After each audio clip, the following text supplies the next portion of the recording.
How creative financing and lending trends are shaping real estate in Massachusetts. Hi, my name is Celeste. And I'm Adam. Welcome to LEARNin Local Live Massachusetts. Currently, so whether you're here rely on work.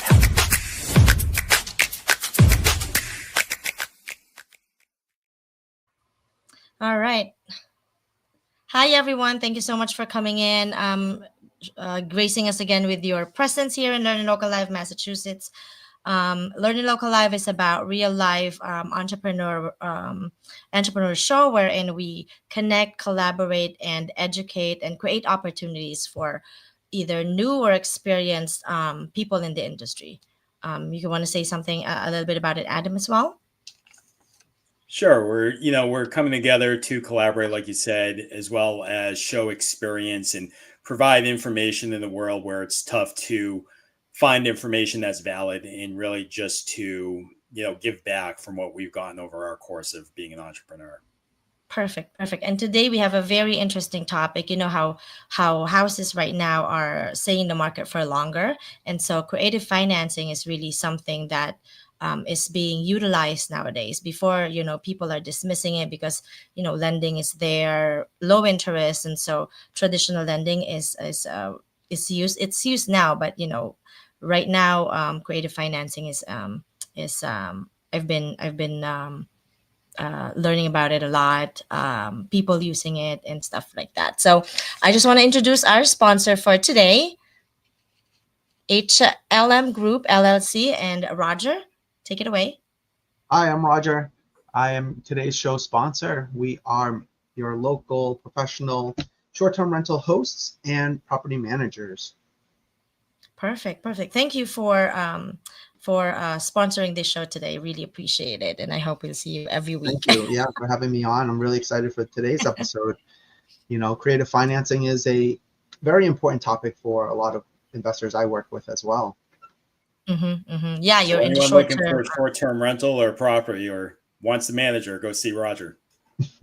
Yeah, definitely. And actually, because of short term, the lending industry kind of like pivoted in that. Before, they don't even like with DSCRs and stuff, they won't even consider short term rentals. Now, because of that pivot, and a lot of people are doing it, they kind of like what I said, they pivoted, and now if you have a short term rental, you can get a Right. DSCR. Yeah, it bridges the getting that- gap for a lot of people that need financial, loan products to help them acquire properties. Definitely. Adam and I started with SDRs. I still have a few Airbnbs right now, and I think Adam has too in the Cape, right? Yes, same. So we've we've utilized Great it. way to And get in. yeah, definitely. So anyway, I just want to introduce myself. My name is Celeste Samonte. We provide affordable housing to underserved individuals, namely HL foster youth, domestic violence abuse survivors, and families with minors. And also we acquire and operate assisted living facilities. And then introduce our co-host is Adam. Thank you, Celeste. My name is Adam Chikowski. My W-2, I'm based doing commercial equipment lending for non-real estate transactions, so equipment, working capital. Been doing that over the last 6 years, and real estate more on the side over the last 4 years. Started with single family and now have transitioned into the commercial world, specifically senior living and capital raising. Perfect. All right. So now I just want to talk about LEARNin Local Live. So LEARNin Local Live, it's really about real life entrepreneurs talking about real life news and updates with regards to our local industry. We're all in Massachusetts right now. So yeah, we just want to create, collaborate, and really educate the new and even the experienced entrepreneurs, because real estate is ever changing. So I feel like how doctors are, they always have to take courses every now and then. With real estate, you have the licensing and stuff, but you always have to be updated with the local news, local regulations, because it's ever changing. We're always looking for local experts, whether it's real estate or home inspection or anything that has something to do with the industry. So if you are someone who interested in that, feel free to get in touch with us. We have all our you can follow. I think we have our info at the end of the show too. So yeah. So our guest today is seasoned real estate professional based in Massachusetts. We'd like to welcome her on the show.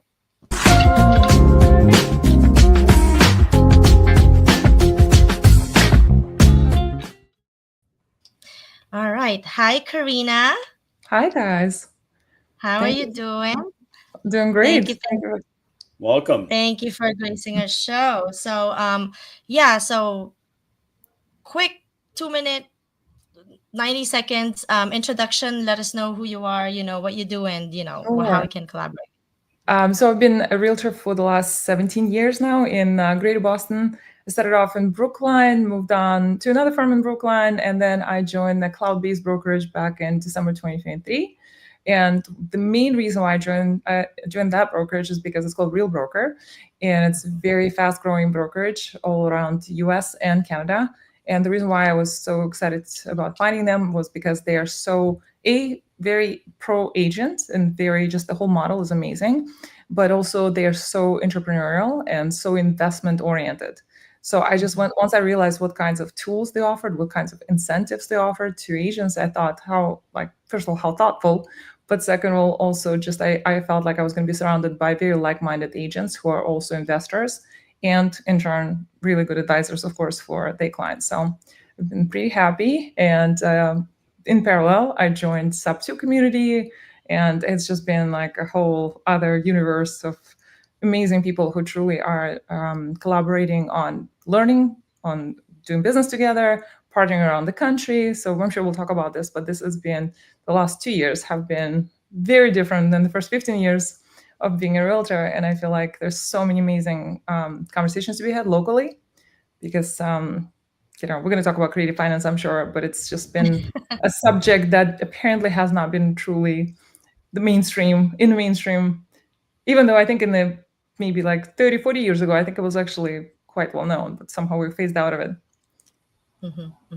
Yeah, because creative financing, you don't really need banks for that, really. So it was utilized before, but then when the banks came in, they obviously dwindled down because we want to use the thing. So so Karina, myself, and Adam kind of like known each other through a local community. So with regards to the topic right now, what intrigued me and why we wanted it to be in this show is because of, again, creative financing and also the brokerage that you're in. And that was very interesting to me. That so I've never heard that before. That's why I was like, okay, Karina is a perfect guest for this, so she can elaborate on that. And there's a lot of local realtors and real estate professionals that I don't think they've heard about it before. So I was honestly, I was not actively looking for a new brokerage. I was very happy with my old brokerage. It was just a nice group of people, and I really appreciated them. But it really wasn't the next right place. For me to stay there, I really needed that next place, essentially, to land my curiosity, my sort of drive to actually start investing, and it just wasn't necessarily the best environment. So basically, I ended up discovering, I think it was through Sub2 community actually, that I heard about Real Broker, and then did a lot more research, and I just realized there was this amazing framework, right? And like I was saying, it was super pro agent. So like, for example, one of the incentives is that if you have anything to do with the property you're selling or buying, meaning like you could have 1% equity in that property, you get to keep 100% of your commission, right? On 3 properties a year. So that alone is a nice nudge, right? To basically say, hey, go invest, right? It's a very nice, thoughtful sort of incentive right there. And so I think that, a lot of real estate agents, like I said, in Massachusetts especially, because maybe there isn't enough truly, collaborative sort of places, like for example, I'm hoping to, starting from next week, I'm going to do office hours where I'm just going to invite individual. I'm going to invite people, just hang out, like on a Zoom. We don't have to be from the same agency. I just want to exchange ideas or share intel, or somebody's brand new. They have no idea which direction to go. maybe we can save them 5 to 10 years, of wandering around. So Yeah. No, that's exciting, Corinne. I think you're going to take that to definitely a great perspective. But really, before we really dive in deeper to that, maybe we'll start with our first segment topic.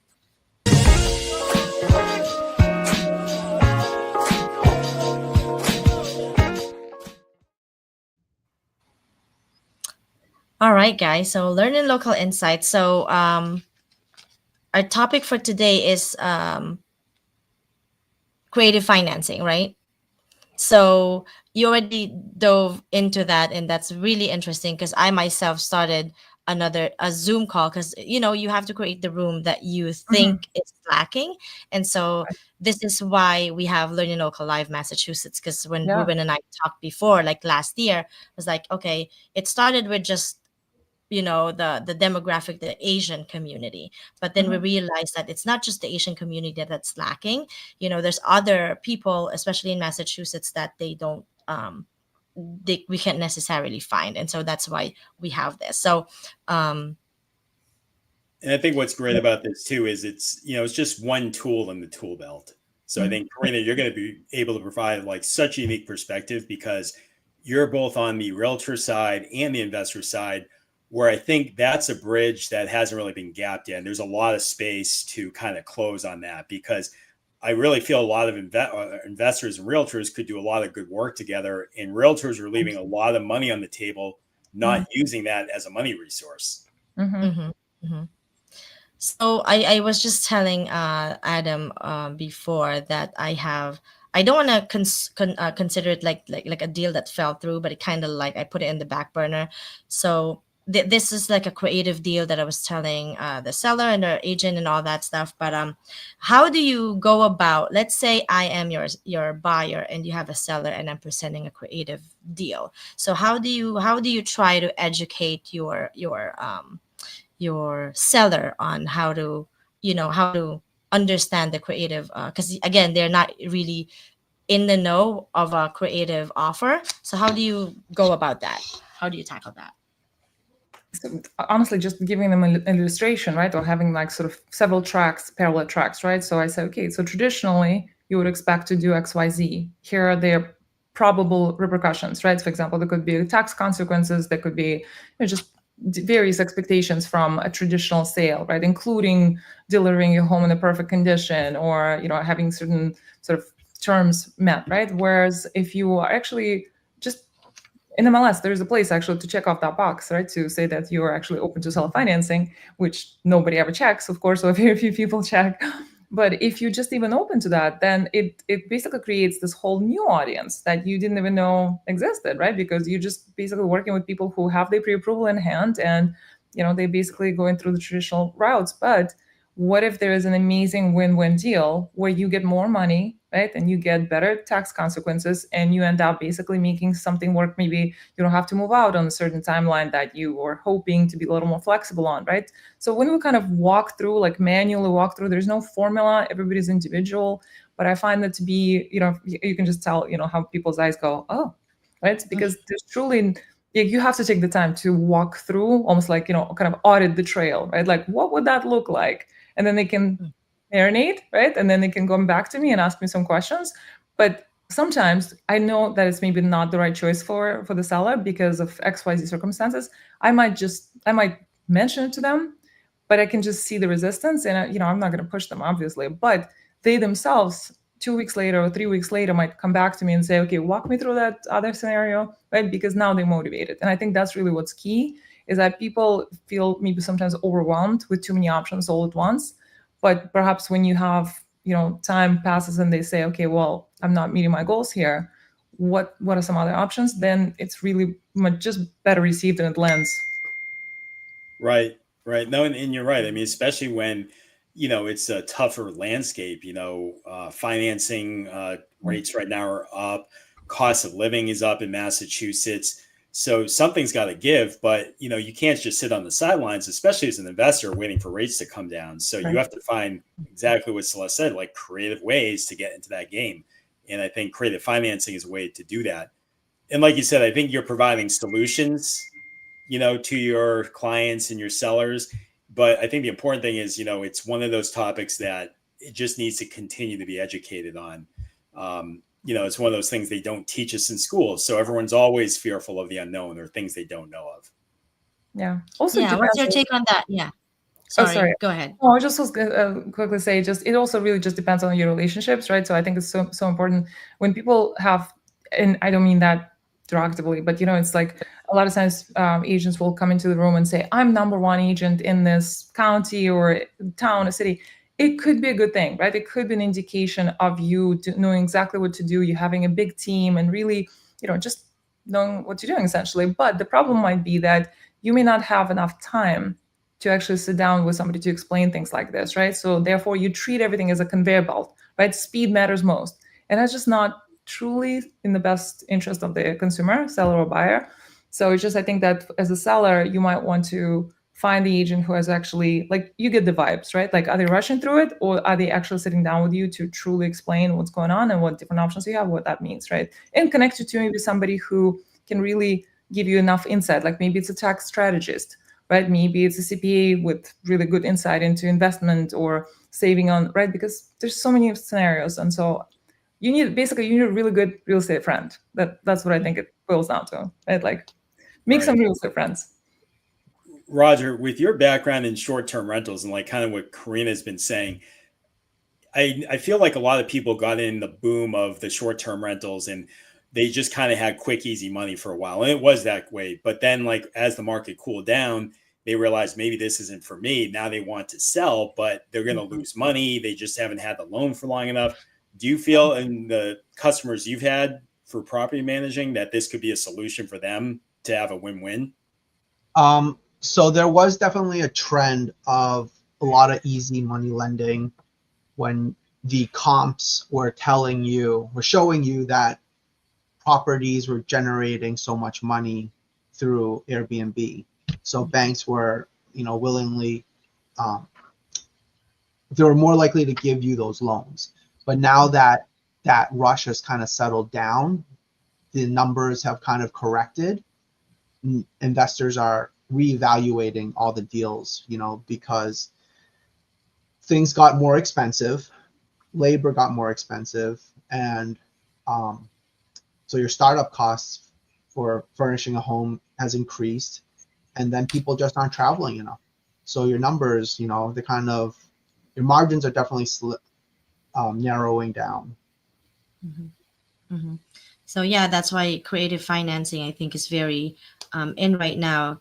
Like again, with Karina, you guys will know that properties right now are staying listed for longer. I see like 400 days in the market, and they're still like, so I think education, I feel that seller education about different ways to buy their properties is going to be a huge thing, because I wouldn't know unless I wouldn't know about creative financing until I enrolled myself into some kind of like education, because I really do, because like me, I bought a few properties already, and so in lenders' minds, in their eyes, I'm to lend again, even though I show them my bank account, even though I show them everything else. And so I had to find ways on how can I buy more without without using the lender specifically. So I think a huge, what do you think, Adam? Because you have properties yourself, so, and we're buying businesses together too, right? Well, I think that's the tough thing on the single family side is, if you're getting your traditional Fannie or Freddie loan, you can only have 10 under your personal credit, and they're using that against your debt to income every single time. And you have to provide leases or tax returns, especially if you're short-term rental, to get that qualification. But now if you're doing creative financing, I think it does a few things. Number one, you don't have to qualify for a bank. You don't have to go through that long, arduous process with the underwriters. Two, it doesn't hit your credit. And number three, it helps you scale much faster than you could than trying to get a loan for 20% down, wait for the next one, season it, then move on to the next one. Guys, can we kind of define creative financing for our viewers? Because someone tuning in might just view it as this phenomenal word that money's going to come out of the sky. But what are some examples that in a way, it does come out of the sky. You just have to make it come out. Just it's a different way. And Celeste and Corinne, you can chime in too. But I mean, to keep it real simple, I think the two easiest ways is to think of creative financing is you're not going through a traditional bank or DSCR, right? You're not going through all the underwriting process. You're not having to come down with 20% down or having to live in the property to qualify. There's two really main courses there, right? There's seller financing, which the owner of the house is pretty much the bank. It's ideal when there's a lot of equity or it's free and clear, and then the seller can essentially be the bank. Write a promissory note, you make payments to the seller. But one of the more common ones is what's called subject to. And essentially what it means is you're taking over subject to the existing mortgage. And essentially the mortgage is in place and you're making payments. It stays in the original owner's name, and you're making payments on their behalf. And usually you're using a third-party servicing company. It's great because it can still protect someone's credit. It's great because you get the property. And I think that's a misconception where people think because you have a loan, that means you own the property. So I think it's great. So like what Adam explained too, with subject to, typically it actually helps the seller. Like in our cases, the subject to that we had, they were going through foreclosure and they have a lot of liens. So we help them pay that lien, and then we help them get back to their, they wanna move out, but they couldn't because their credit score is not that good. So by doing subject to their existing loan, we're paying their loans, and so their credit, we're helping them get back to the credit score that they wanted, essentially them being able to purchase another property, move out of the house, and all that stuff. And that at that point, we can do that. Karina, you have a great insight too, because I feel like, especially in single family, every realtor says subject to is illegal. Yeah, I was gonna say, to Roger's point, it's not magic financing; it's creative financing. So things don't just fall out of the sky magically. But I wish they would. Yeah. So, I mean, I honestly did not know anything about creative finance. So when I started looking it up initially, I did find that yes, it's in IRS code, right? I mean, it's not. I mean, whatever the tax code. So it's not a new concept. I've actually spoken to a mortgage lender, like a traditional mortgage lender in California. He said, yeah, we used it in the 70s and we did all kinds of seller financing back then also. So it's nothing new, but like we were saying before, it's just that maybe as the industry, like the lending industry was developing and just growing, I think a lot of times basically they fill the space with the sort of mainstream type of information, and then everything else kind of got sidelined, right? But it's there. It's just that you don't know what you're looking for until you maybe run into somebody who knows about it, right? And then you're like, oh, tell me more. So no, it's perfectly legal. And now I think what really was speaking to me when I learned first about it was the fact that like people who get relocated, for example, like military, or people who unexpectedly have to make a move, like what kind of ridiculous situation they find themselves in, right? Because they have to try to sell their home, but now they have to pay out of pocket to stay their own home. To sell the home, and they just don't have the cash, right? So it might be that they have to bring 20K to the closing table just to move on, right? And here, alternative is that somebody buys your house, they literally just take over your loan, you walk out, you probably get some money actually also on top, right, as an extra to make whatever moving arrangement. So it's such a great, elegant solution for especially people who are relocating and they recently bought a property that don't have enough equity. So I mean, I think it should be all the rage, but there isn't enough conversation maybe yet, but I think it's getting there. Yeah, so this has been great. So to anyone who wants to join this kind of conversation, so we always talk about conversations that are what do you call that? That's in the news right now, real life or real time topics. And so if anyone is interested in doing that, whether you're in the real estate field, buying or selling, properties or businesses, feel free to reach out to us, because we want you to be here. We want your expert opinion. All of us here have properties, and we have realtors, lenders, and property managers that are in here, and we'd love to have you on the show. So LEARNin Local Network. So again, we are here to empower, collaborate, educate, and create opportunities for everyone. Like all of us here in real estate, we're problem solvers. If you think that there's a question about real estate, feel free to come in with us. And again, if you're a subject matter expert, reach out. We want to have different views, perspectives, experience. I think collectively all of us can say we've been in real estate for a while all together, but we're always learning. There's new ways to make money. There's new ways to invest. It's just endless, the possibilities.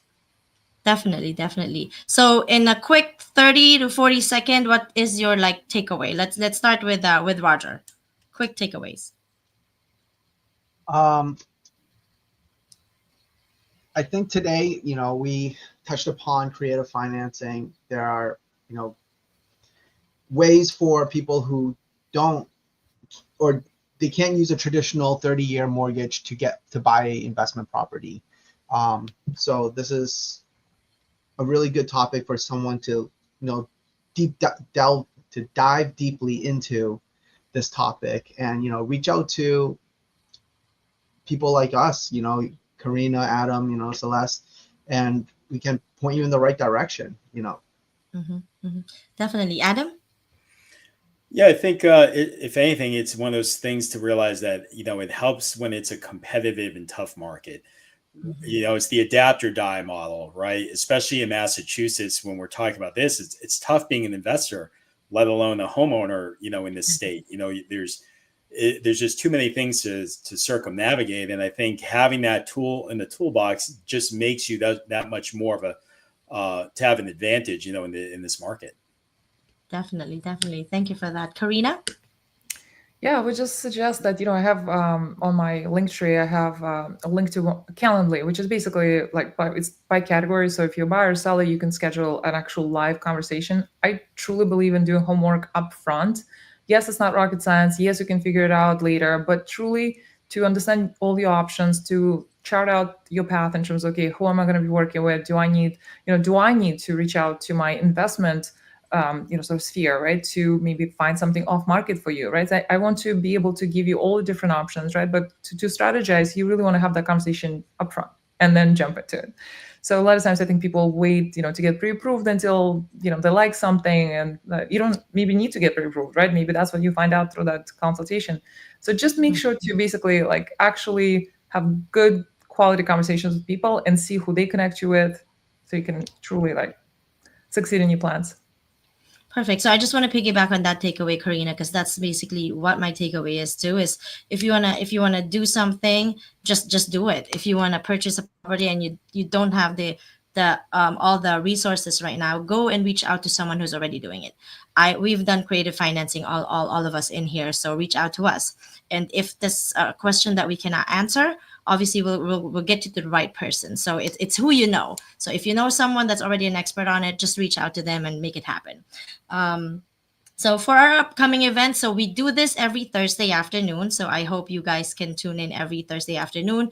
It's different topics every time. We have different professionals coming in, and they're really experts in our field. So they've been, like Karina has been doing it for more than a decade, close to 2 decades right now. So with regards to Roger, the same thing with the STR. He's actually an advocate for Airbnb. Adam has been doing lending for a long time, and business acquisition as well, and myself as well. And so yeah, definitely come by, and we will have other events coming up, like meetups, and we would love to see you in there. We will definitely let you know when that's going to happen. But yeah, so this has been great. Thank you so much. So those are the people that has graced our show, and obviously we want to get more people coming into the fold, let's say. Yeah, we want to expand our network. So Adam, thank you so much for co-hosting with me. You will be seeing Adam every week with me. He might be hosting the show next week. You never know. Oh, geez, put me on the spot. Okay. Yeah. And we would love to have you here again, Karina, as a panel like Roger. Your insight is you're a wealth of knowledge, especially, Massachusetts. So we always love someone to be in the show with Oliver. So yeah, definitely. Happy to. Thank you. Yeah. All right, guys. Thank you so much. Again, thank you so much for tuning in to Learning Local Live. We're here if you need us. Yeah, we'll be here. Can I actually ask a quick Sure, question? go ahead. We still have, yeah, go ahead. So if people have an idea for either topic or they want to actually be one of the speakers, what do they do exactly? Great question. So, yeah, great question. And we can, so you can send us a message. If you have a Facebook page in there, if you have a specific topic you want to talk about, we'll definitely dive into that and get experts specifically for that topic. So this is an evolving kind of platform. This is something that we just did, not even 6 months, I think, right? Not even, yeah, we've only been here a few months, and we've already been growing. And that's a great idea, because every week we think of something. We want to be relevant. We want to be talking about something that's very relevant. What can you say about that, Adam? Yeah, no, great. I mean, yeah, reach out, definitely talk to our guests. And if you're looking for a great agent and a great property manager for the short-term rentals, reach out to Karina and Roger. Yeah. So yeah, definitely. So in our Facebook page, you can go in there if you need a topic to talk about specifically. Yeah, we can definitely do that. All right. Again, thank you so much, everyone, and thanks for tuning in to LEARNin Local Live Massachusetts. Bye. Thank you. Bye. Thank you. Bye.